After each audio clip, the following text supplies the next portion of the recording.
O solitário Zaqueu. Era uma vez um homem chamado Zaqueu que era diferente dos outros. Primeiro, ele era tão pequeno que se estivesse entre várias pessoas, não conseguiria enxergar o rosto delas. Só conseguiria ver a barriga, as costas, as pernas. Zaqueu também se diferenciava porque quase não tinha amigos. Ninguém ia à festa de aniversário dele, ninguém ia jantar na casa dele, ninguém o chamava para passear. Bom, o fato é que ninguém gostava muito de Zaqueu porque ele fazia algo muito errado. Como ele era chefe dos cobradores de impostos, às vezes ele cobrava das pessoas mais do que elas deveriam pagar. Então, ninguém queria ser amigo dele, porque sabia que ele tirava dinheiro das pessoas. Zaqueu acabou ficando muito rico de dinheiro, mas muito pobre de amigos. Chegou um dia em que Zaqueu teve uma surpresa. Ele ouviu falar de Jesus, que estava fazendo grandes coisas naquela região. Por onde passava, Jesus curava e ajudava pessoas e ensinava a elas sobre Deus. Zaqueu ficou cheio de vontade de conhecer Jesus e foi ao lugar onde ele estava ensinando. Foi fácil encontrá-lo. Havia uma multidão em volta dele. Mas adivinhe, Zaqueu era tão baixo que não conseguia ver Jesus no meio da multidão. Foi então que ele teve uma ótima ideia. Subiu numa árvore que estava no caminho por onde Jesus passaria. Quando Jesus passou pela árvore onde Zaqueu estava, olhou para cima. Zaqueu nem acreditou. Jesus o chamou pelo nome, dizendo: Zaqueu, desça depressa. Hoje eu vou jantar na sua casa. Que surpresa para Zaqueu! Jesus sabia o seu nome e queria ser seu amigo. Zaqueu levou Jesus e seus amigos para sua casa. E depois que todos jantaram, tomou uma decisão.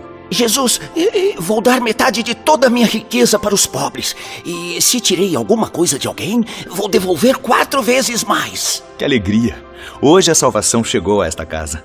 Agora, Zaqueu também é um amigo de Deus.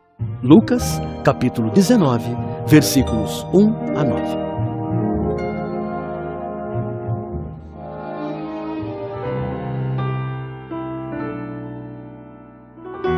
Peça para o Senhor fazer um milagre na sua vida, porque hoje a salvação entra na sua casa.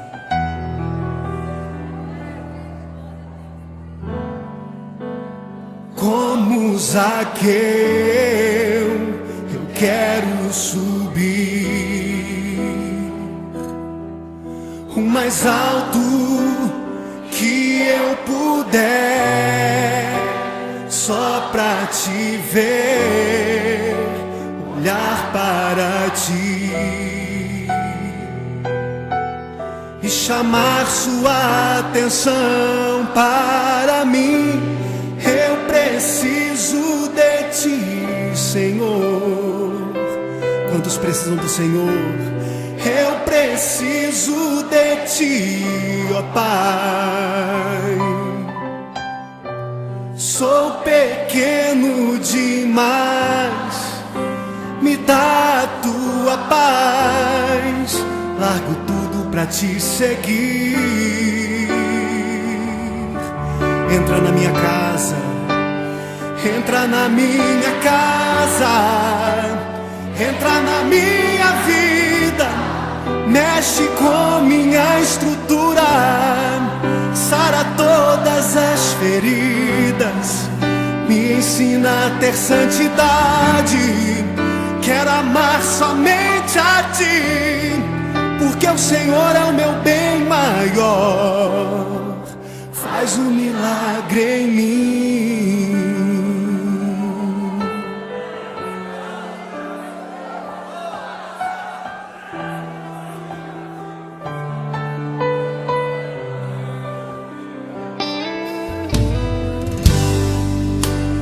Como Zaqueu, eu quero subir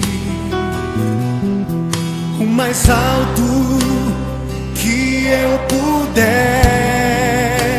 só pra te ver, olhar para ti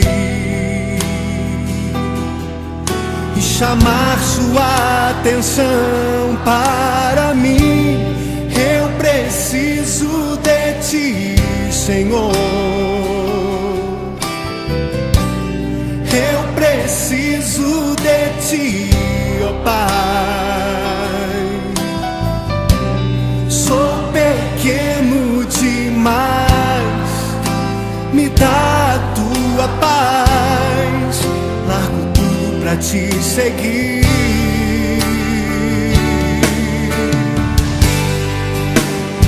Entra na minha casa, entra na minha vida, mexe com minha estrutura, sara todas as feridas, me ensina a ter santidade.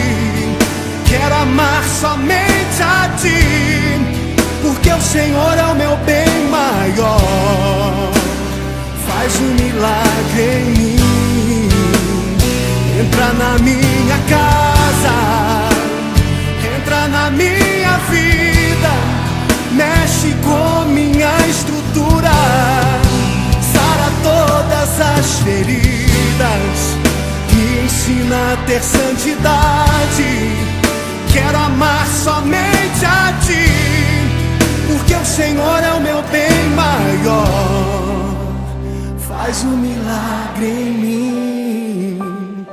Entra na minha casa, entra na minha vida, mexe com minha estrutura, sara todas as feridas, me ensina a ter santidade.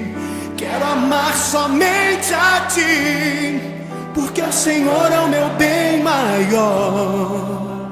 Faz um milagre em mim. Entra na minha casa, entra na minha vida, mexe com minha estrutura, sara todas as feridas, me ensina a ter santidade. Quero amar somente a ti, porque o Senhor é o meu bem maior. Faz um milagre em mim.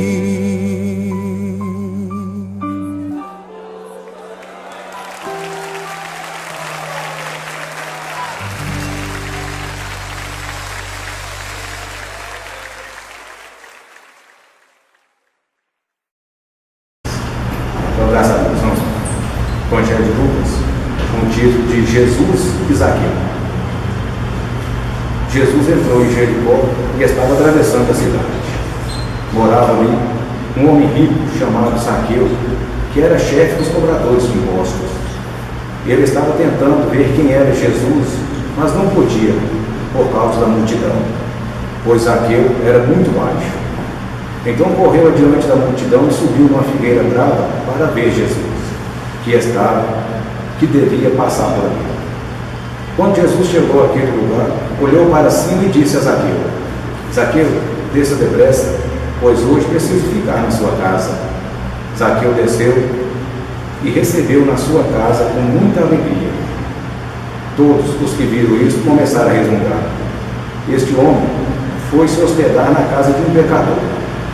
Zaqueu se levantou e disse ao Senhor: Escute, Senhor, eu vou dar a metade dos meus bens aos pobres, e se roubei alguém, vou devolver 4 vezes mais. Então Jesus disse: Hoje a salvação entrou nesta casa, pois este homem também é descendente de Abraão, porque o Filho do Homem veio buscar e salvar quem está perdido. Na verdade, no nosso meio, talvez até entre nós aqui no tempo, também todos encarnados na Terra, existem muitos espíritos bons, espíritos que têm um bom transcendente, que têm uma missão bonita para cumprir aqui na Terra. Né? Porém, quando a pessoa encarna, né, e começa a seguir o seu padrão de vida, os ensinamentos dos seus pais, começa a conviver com a sociedade, ele passa a adquirir para si então a sua personalidade, aquilo que ele aprendeu desde quando era criança, né, que foi ensinado pelos seus avós, pelos seus pais, e assim ele adquiriu uma personalidade naquela encarnação, e não o seu transcendente, e o seu transcendente ainda no caso, não foi despertado, ainda não encontrou o seu caminho verdadeiro, aquilo que ele deva cumprir na sua trajetória kármica. No caso de Zaqueu, ele era descendente de Abraão, né? E como o próprio Jesus disse mesmo, ele é uma boa pessoa, é um homem bom, né? Pode ser muito bem aproveitado pela espiritualidade por Deus Pai Todo-Poderoso, né? A atitude dele, doar metade dos seus bens para os pobres e devolver 4 vezes mais a quem ele possa ter prejudicado ou roubado, mostra que ele é um homem justo.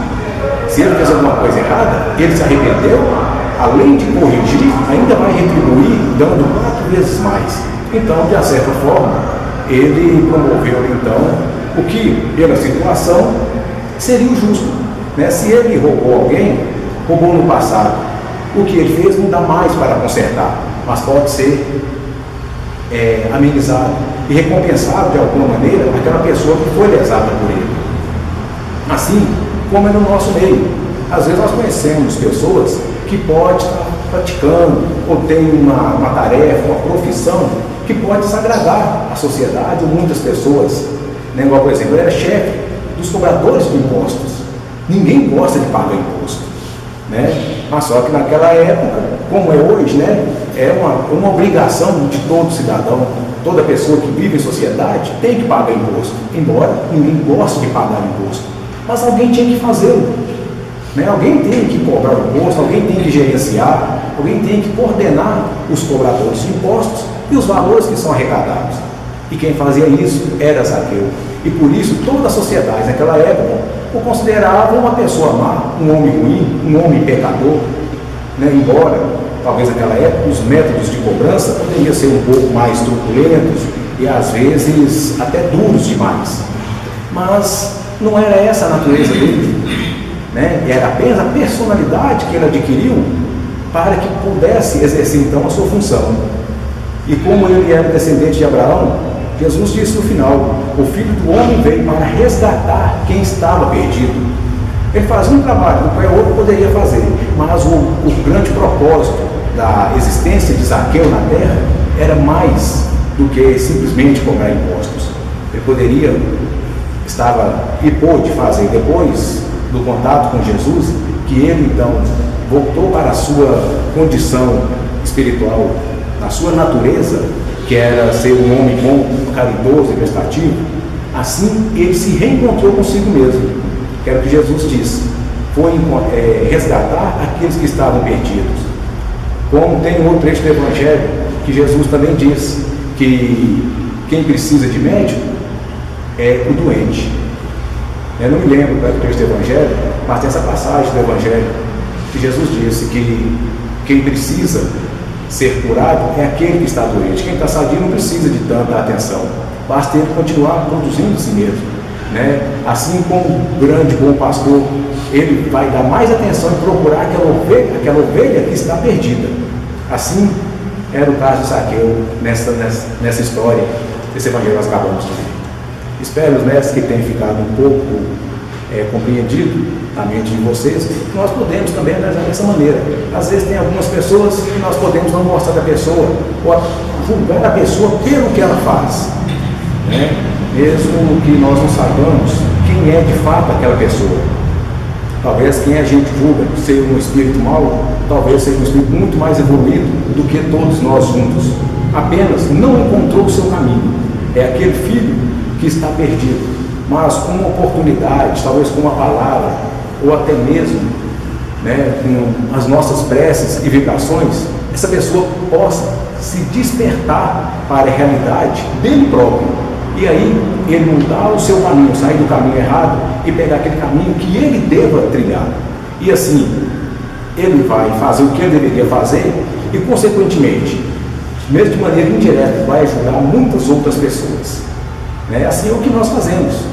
Né? Talvez nós seríamos outras pessoas se nós não estivéssemos na doutrina da luz universal. Né? Eu posso dizer isso até mesmo por experiência própria. Antes, o meu conceito de existência, né, os meus pensamentos eram totalmente diferentes do que eu pensava hoje. Né? Então eu tinha outros objetivos para a minha vida antes da doutrina da luz universal. Depois que eu me ingressei na doutrina, eu praticamente me tornei uma outra pessoa. Estou seguindo um novo caminho. Desisti daquele caminho que eu seguia antes e agora estou seguindo um novo caminho. Não quer dizer que eu seja igual a Zaqueu, né? Mas pelo menos eu mudei e agora eu sei que eu estou trilhando o caminho correto. Posso me representar muita coisa, mas mesmo que de maneira indireta, uma ou outra pessoa talvez possa ter sido beneficiada por esta minha mudança de trajetória, né? Mesmo que seja um espírito desencarnado, que é o nosso principal objetivo, né? Porque para nós, os nossos trabalhos, não nos interessa para quem ele é direcionado, não nos interessa quem estará sendo beneficiado pelos nossos trabalhos, se é branco, preto, rico, pobre, encarnado ou desencarnado. Para nós não há distinção de espírito, todos são filhos de Deus, e o nosso único interesse é nos lapidarmos, melhorarmos cada vez mais e ajudando quem quer que seja, isento de qualquer tipo de julgamento. Então, meus filhos, está aí mais uma parábola, mais um trecho do Evangelho, para que nós possamos refletir, e aí, talvez dessa maneira, de palavra em palavra, pouco a pouco, nós vamos mudando também o nosso conceito do que é, de fato, o Espiritismo, né? Porque o que nós fazemos, na verdade, é praticamente o mesmo que Jesus fazia. Claro, não na intensidade, não queremos nos comparar ao grande Mestre Jesus, mas na prática, o que nós fazemos é basicamente a mesma coisa. O que nós estamos falando é resgatando espíritos que estão perdidos, filhos de Deus que ainda vivem na incompreensão e na desinformação. E aos poucos, a gente orienta e resgata um espírito sofredor, os encarnados são beneficiados por esse resgate. Estamos ajudando filhos de Deus, estamos conquistando os nossos bônus e também nos exercitando, né, para que possamos moldar e melhorar cada vez mais a nossa natureza, né, para que um dia possamos estar na condição de espíritos cada vez mais evoluídos. Né? Não adianta você também trabalhar, conquistar bônus, se não moldar a sua natureza. Né? O que você ganhou, você não vai perder, mas o que vai garantir a sua evolução é o seu padrão vibratório. É a maneira como você vibra, é a sua natureza que vai te colocar no mundo onde a natureza daquele mundo vibra em conformidade com a sua. Esse é a nossa evolução. Nós vamos deixar agora, Celso, completar essa palestra em que viemos buscar para nós mesmos as nossas reflexões, as nossas avaliações, o que podemos melhorar, o que devemos deixar de fazer, o que devemos aperfeiçoar em nossas atitudes, em nossa conduta, em nossa personalidade. Vejam bem, nós vivemos um processo de aprendizado constante e temos uma tendência grandiosa em nos acomodar naquilo que fazemos. É a acomodação da mente. A mente sempre procura um ponto onde ela possa se acomodar para não ter que raciocinar, buscar atitudes, impor ordens ao cérebro, à nossa consciência, criar procedimentos novos, criar limitações para aquilo que não é perfeito. Então, nós chamamos isso de acomodação da mente, quando não queremos ter esse processo individual e mental de autocontrole e de autoaperfeiçoamento. Então, nós somos tendenciosos a termos, né, essa acomodação mental. Vejam bem, hoje nós vimos a história de Zaqueu, de onde nós podemos tirar também aprendizados. E analisando esses aprendizados, podemos marcar 4 pontos que destacamos. A cultura do materialismo, que ele vivia antes, como cobrador de impostos, acumulando riquezas, e ali era a cultura que ele tinha. Ele considerava como certo aquilo que ele fazia. Tirava dos outros, vivia bem, tinha um alimento, faltava amigos, né? Mas ele se sentia correto, porque era a cultura que ele vivia naquela época, né? Vem o segundo ponto, a busca de um caminho. Quando ele escuta um comentário sobre Jesus e parte para buscar uma informação, quer dizer, ele deseja uma coisa nova, né? Ele está acomodado porque não teve a oportunidade de conhecer um caminho, mas houve então um indicativo de que existe um caminho para ele. Então aí ele tem a busca de um caminho. E depois vem a persistência em encontrar o caminho. Quando ele sobe na árvore, é porque ele está persistindo na busca do caminho, porque ele tentou a primeira vez chegar onde Jesus estava e tinha uma multidão que o impedia. Então ele persistiu e subiu numa árvore, buscou recursos para encontrar o caminho que ele precisava. E aí, então, quer dizer, a persistência. E depois, o quarto ponto, a transformação que o caminho trouxe a ele. Então, analisando esses 4 pontos, né? A primeira parte, a busca, ou melhor, a cultura do materialismo, a cultura da acomodação. É achar que aquilo que a gente faz é o certo, né? Isso torna os pequenos cada vez mais pequenos, porque aquele que acomoda naquilo que tem, na cultura que vive, se torna fácil de ser conduzido, fácil de ser orientado, porque existe o temor da perda da posição em que está. Então, quando a pessoa se sente ameaçada em sua posição, ela se torna mais acessível para aquele que quer conduzir essa pessoa. Então, nós chamamos isso aí de consequências, né, da acomodação, consequências de uma cultura errada em que nos posicionamos. Então, isso a gente percebe em toda a humanidade. Isso a gente percebe em várias pessoas com quem a gente pode observar, e vocês podem observar na individualidade, porque nós estamos aqui para falar de nós mesmos.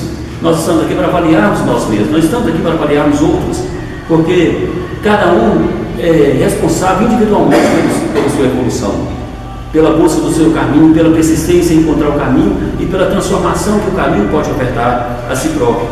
Então, cada um é responsável em sua individualidade, e não há como a gente culpar outro porque a gente não encontrou o caminho. Não há como culpar outros porque nós não fomos persistentes em encontrar o caminho. Então, nós é que temos que partir. Então, essa responsabilidade é nossa, individualmente. Então, nós temos em nossa individualidade que não acomodarmos em nossa cultura. Temos que somar conhecimentos. Temos que ter informações para tomarmos decisões. Temos que conhecer o melhor para que possamos sempre buscar esse melhor. E assim, você tem que estar nessa persistência. Tem que estar na busca, na persistência de encontrar a melhora da sua personalidade. A música fala uma coisa interessante que eu gostei de falar, né? Faz a santidade em mim, uma coisa assim, né? Cria santidade em mim. O que chama-se de santidade? Me ensina a ter santidade. É pureza, né? Eu vi um trecho de uma mensagem escrita, né? De referência ao nosso Senhor Jesus Cristo, onde ele fala que a gente deve buscar a pureza, assim como a mulher busca uma agulha que se perdeu no palheiro.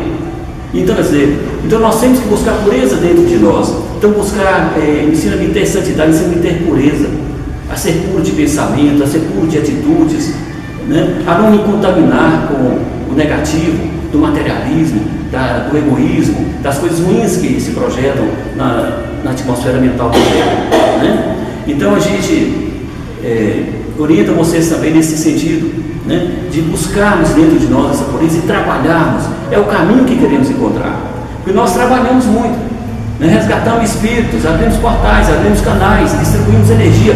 É um trabalho, é um caminho grandioso. Então temos que ser persistentes nesse caminho, mas temos que encontrar a transformação que o caminho nos dá. Porque vejam bem, nós temos um contato direto com a espiritualidade através das manifestações mediúnicas, através das incorporações, através das mensagens, através dos desdobramentos. Então isso já nos coloca numa proximidade maior, nos dá informações que outros também não conseguem ter. E tendo maiores informações, nós temos mais elementos para tomar as nossas decisões, para nos direcionar naquilo que queremos. E temos que querer alguma coisa. Sempre temos que querer alguma coisa em nossa individualidade. Você sempre tem que ter um ideal em sua individualidade. E a primeira parte desse ideal a ser conquistado é a desimpregnação do nosso ser, que no catolicismo chama de santidade, que é a pureza do nosso ser. Vamos nos purificar das contaminações. Aí você está no seu ambiente de trabalho, está em sua casa, manifesta aquela revolta contra alguma coisa. Aí você, na sua pureza, na sua consciência, você pensa, opa, mas essa revolta que está floreando em mim aqui é uma atitude inferior, é uma energia inferior que está me envolvendo em meus sentimentos. Não está correto. Vou sufocar isso aqui, não permito que essa energia venha contaminar o meu campo emocional e direcionar meus pensamentos. Então você já combate. Quer dizer, por que você vai fazer esse combate? Porque você tem um caminho, você tem um ideal para buscar. E esse ideal é a pureza interna do seu espírito. Então vejam bem, assim é a nossa caminhada. Todos temos que ter um objetivo. O grande objetivo, o primeiro passo desse objetivo já alcançamos, que é estarmos aqui no templo e ter um instrumento que nos direciona dentro dos portais de energia, que é a nossa mediunidade, e as orientações que os mentores nos passaram para que executemos esses trabalhos. Já é um grande passo. mas não pode existir acomodação. Nossa, eu vou lá, já atrapalho, já faço minha parte, já estou bom. Não, não está bom. Você colheu as informações, você praticou aquele trabalho, mas não é o todo ainda, porque a transformação não aconteceu por completo em teu ser. Se tivesse acontecido, a sua forma de ver seria diferente. O seu amor pela espiritualidade seria outro. O seu amor pelas pessoas seria outro, né? A sua luz interna também seria outra. Então não estamos completos. E se não está completo, então temos que ser persistentes. Temos que subir mais alto, como o Zaqueu fez, e aproximar mais da espiritualidade. Não há como subir mais alto sem o esforço. É interessante, aqui eu faço uma comparação individual. Subir numa árvore não é fácil, tem que fazer força, né?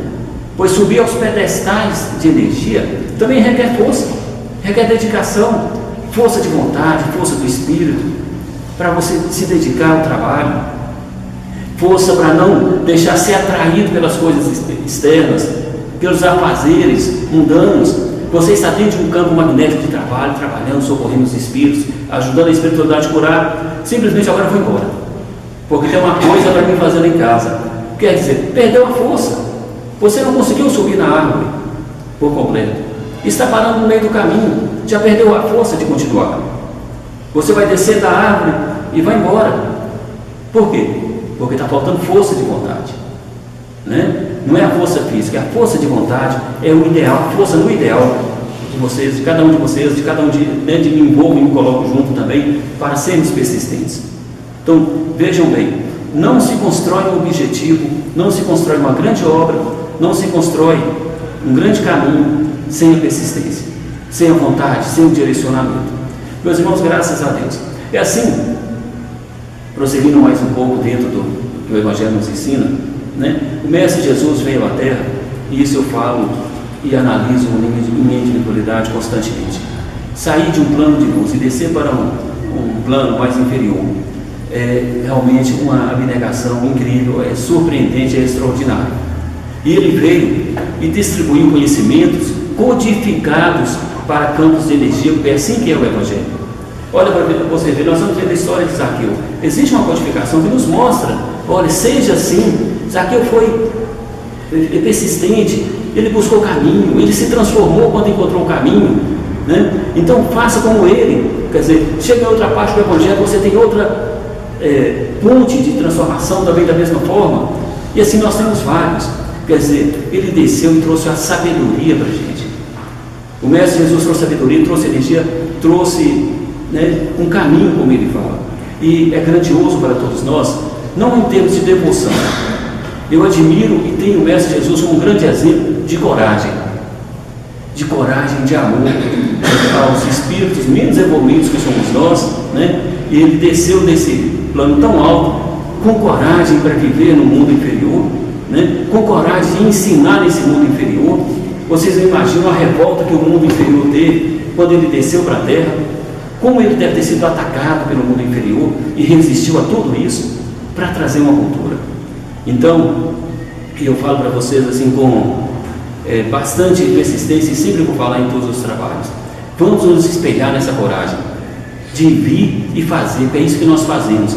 Nós estamos trazendo uma cultura nova dentro do espiritismo e uma cultura nova dentro de um mediunismo, para fazer os trabalhos que nós fazemos, né? De abrir portais, arrebanhar espíritos sofredores, desimpregnar espíritos encarnados, ajudar pessoas que às vezes estão totalmente contra nós, mas não importa se estão contra ou a favor, nós não viemos julgar nem selecionar ninguém, nós viemos libertar. Nós somos instrumentos de Deus Pai Todo-Poderoso, instrumentos do Mestre Jesus para a libertação, para a desimpregnação, para a desintegração do negativo.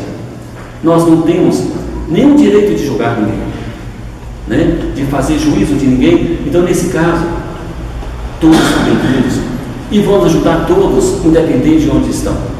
Não importa se eles sabem ou não que estamos ajudando, nós temos que ajudá-los. E esse é o nosso trabalho, e assim vamos fazer, como sempre temos feito, né? E tendo o grande Mestre Jesus como exemplo de coragem para enfrentar os obstáculos e implantar o cristianismo como ele fez na Terra. E assim nós vamos implantar, então, a semente da luz, um dos pontos que o grande Mestre nos permitiu implantar. E digo por quê? Mas como você vai conseguir implantar a energia da luz na Terra como estamos fazendo? Quando se acende uma luz na escuridão, ela resplandece até onde o brilho possa alcançar. E como o brilho da nossa casa se expande cada vez mais, então a luz vai chegar cada vez mais longe e vai socorrer e curar cada vez mais longe. E assim os mentores aproveitam desse portal e projetam cada vez mais longe essa energia. E a base dessa projeção é o plexo dos nossos médiuns. É o campo, como nós dizemos, é o magnetismo da nossa mediunidade, que sustenta essa plataforma, sustenta esses portais e faz com que essa luz brilhe na escuridão e resgate aqueles que estão perdidos. Então é um trabalho grandioso. Estou falando de forma simplificada, mas tecnicamente já explicamos e vamos explicar mais vezes para vocês como tecnicamente funciona todo esse trabalho. Então não vamos entrar na parte técnica, porque você já tem as oportunidades dentro dos cursos que são passados. Mas assim serão explicados para vocês como funciona a ativação do magnetismo, a conexão na luz, a entrada no campo da luz, a distribuição dessa energia. Tudo isso é explicado para vocês dentro das aulas. Então não vamos repeti-los, como havia dito anteriormente. E digo a vocês, fechando esse trabalho então, a exemplo de Zaqueu, a busca do caminho, o caminho vocês encontraram, a persistência e a transformação. Se não alcançamos a transformação, continuemos lutando, trabalhando, até que um dia possamos alcançar. E quando alcançarmos a transformação, vamos procurar então nos consolidar na transformação, trabalhando mais, se algum dia assim chegarmos. Graças a Deus. Digo se algum dia assim chegarmos, porque não existe limite para a transformação. Não existe limite para a bondade, não existe limite para a caridade, não existe limite para a luz. Graças a Deus. Assim agradeço a vocês pela oportunidade de terem me escutado.